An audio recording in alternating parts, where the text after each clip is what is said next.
tad es varu jums nosaukt tās galvenās aktivitātes, kas ir plānotas līdz 2015. gadam, jo projekts ilgs līdz 2015. gada 31. decembrim.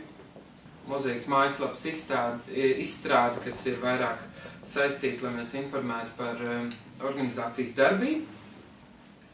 Tas, kas paralēli arī tiek izstrādāts, ir mozaīkas stratēģija, ilgtermiņa stratēģija, lai mēs arī noteiktu darbības virzienus, uz kuriem mēs vēršam savu uzmanību tuvāk līdz 2015. gadam.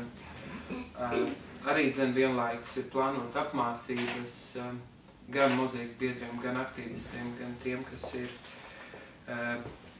ieinteresēti šajos jautājumos.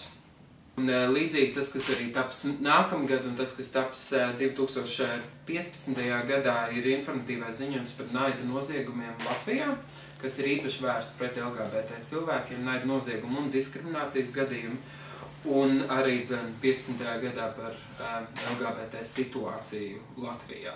Tā jau būs sīkāka analīze par to, kas saistās ar sociālajiem jautājumiem, tiesiskajiem jautājumiem, un tos mēs vienkārši sīkāk analizēsim. Tas ir viss.